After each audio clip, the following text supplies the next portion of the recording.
happened first, that was actually when the walls were surrounded, so everything's out of order according to Rabbi Akiva. Ella, the only reason why Rabbi Akiva says that is he understands the pasuk according to the order of the months, meaning as we approach these fast days, so therefore we approach them as 4, 5, 7, and 10. But I organize them according to their historical order when they actually happened, and therefore I darshan the pasuk differently than him. And the Gemara continues, Itmar Rav Chanina Amri, they say, Batal Megillas Tainus. Megillas Tainus was batal, it was nullified. Rabbi Yechon, Rabbi Shua ben Levi Amri, they say, Loi Batal Megillas Tainus. Megillas Tainus was not nullified. Now Megillas Tainus was a scroll that listed all the dates that were mini Yom Tovim because of Nisan that happened. Now on these days it was usher to fast on them, and on some was even usher to deliver a hesped, a eulogy on them. So according to this that we're saying right now, once the Beis HaMikdash was destroyed, this Megillah was batal, it was mavatal, we do not keep this Megillah anymore, and therefore we are able to fast and eulogize on these days. And now the Gemara analyzes these two opinions. Rav Chanina Amri, they said, batal Megillas Tainus, Hachakamer, this is what they mean to say. Bezman Shei Shalom, at a time that there's peace, we rule Eretz Yisrael, Yula Sason and Simcha. The above mentioned dates by the pasuk in Zecharia,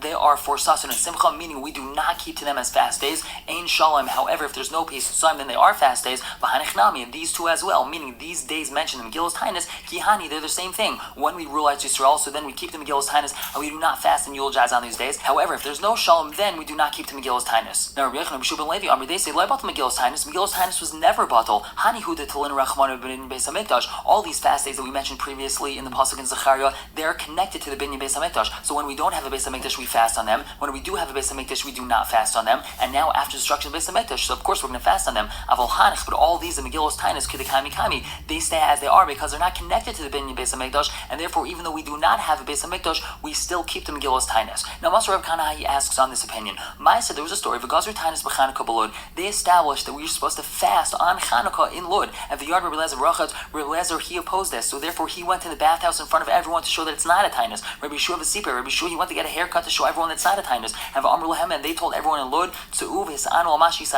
you have to go out and fast, meaning you have to go do tshuva for that you fasted on this day. And so we see that Loi Batal Megillas Tainus. Now Amr Vesef, he says, Shani Chanukah, Chanukah is different. There's the mitzvah of lighting Chanukah candles, so therefore it's not batal. Now Amr Levi, he asked him, so fine, so v'ti batal mitzvah, so why don't we mevatel the yontif itself and also be mevatel the mitzvah? The only reason why we light Chanukah candles is because we have this yontif of Chanukah. However, if we don't have yontif of Chanukah, so then we wouldn't have a mitzvah of lighting candles. So there's no reason to say that we're not mevatel it because we light candles because we have a mitzvah. So Elam Rav Yosef, he says, Shani Chanukah is different than Mefarsim Nisa. It already had a big Pirsum HaNes. Everyone already knows about the Nes that happened to Klal Yisrael, and everyone is already used to the mitzvahs, so therefore it's considered like it's a yontif da'iraisa, and therefore we're not going to be mevatel it. We continue asking on this opinion that Megillas Tainus was not batal. Ma'aser Rav Acha bar Huna, he asks, it's written in Megillas Tainus, but Tos b'Tishrei on the 3rd of Tishrei, b'Tilas ad Kartam and Shtarya, the mention of Hashem's name from secular documents was nullified. What was the story behind this? Shagazar Malchus Yavan Gezerah, the kingdom of Yavan, the Greek kingdom, they made this Gezerah Shloila Haskar Shem Shemaim Alpiyam, that we're not allowed to mention Shem Shemaim, we're not allowed to write Hashem's name in secular documents. Shagazar Malchus Chashmonai, when the Chashmonaim overcame them, V'nitzchom, and they won, Hiskinu Shiyumaz Kim Shem Shemaim Afilo B'Shtars,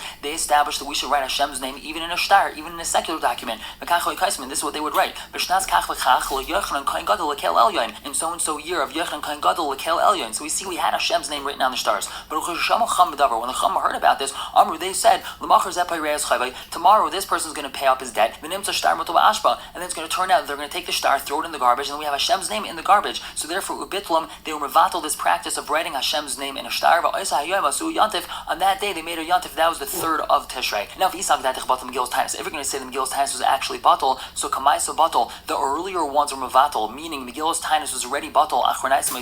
Now we're going to add on new days because we're assuming this happened after destruction of Beis HaMikdash, after Megillas Tainus was already batal, and so why would we add on a new special day after we're already mevatel Megillas Tainus? So Gemara says no, where this is actually happened Bizman Beis HaMikdash Chaim. At the time we had the Beis HaMikdash, so Megillas Tainus was not batal. But now you have someone off on the top. The Gemara continues asking V'tepakle, why don't we say that the 3rd day of Tishrei is considered a special day, not because they stopped writing Hashem's name in the stars. That's just because the Havla Yom Shenarek by Gedaliah ben Achikam. That's the day that Gedaliah ben Achikam was killed. As we said, that all the fast days relevant to the destruction of the first Beis HaMikdash became days of Sasan and Simcha during the second Beis HaMikdash, and the 3rd of Tishrei was among them. So why would the Chachamim need to make it a special day because of the removal of Hashem's name from stars? It was already special. So Amarav, he answers, you're right. The only reason why they need to establish the 3rd of Tishrei as a special day is El Lesar Shalafanov to Asr fasting even the day beforehand. We know that it's Asr to fast before and after special days, so that's what they need to establish it for. So we ask Shalfanov Nami, even the day before the 3rd of Tishrei, Tepakale, let's just say the reason why it's Asr to fast on it is the Havla Yom Shal Achar Rosh Chodesh.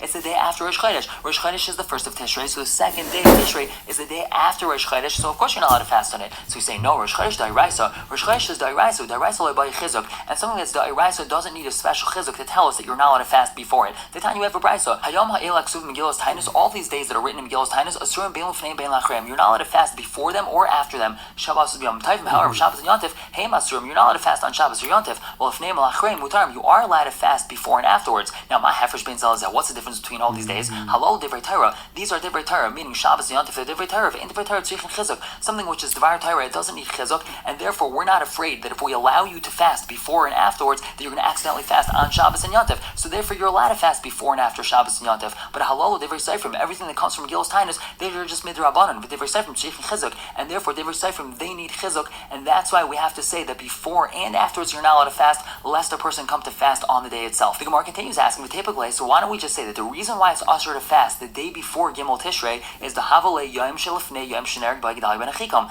It's the day before the day that Gedaliah ben Achikam was killed, and that's not Divrei Torah, that's Divrei Seifrim. That's something that Chazal established, so that's something that needs Chizuk, so therefore we have to say that it's usher to fast because it's the day before Gedaliah ben Achikam was killed, but there's no reason to establish it as a brand new Yontif. So Rav Ashi answers, Gedaliah ben Achikam, Divrei Kabbalahu, that actually comes from the Nevi'im. Divrei Kabbalah ke Divrei Torah damu, and something the Nevi'im say that's like Divrei Torah, and therefore it does not need Chizuk l'Divreim, and that's why the Chum established Gimel as a new Yontif in order to say that you are not allowed to fast even the day before. We're going to stop here for the day, pick up with this tomorrow. For now, everyone should have a wonderful day.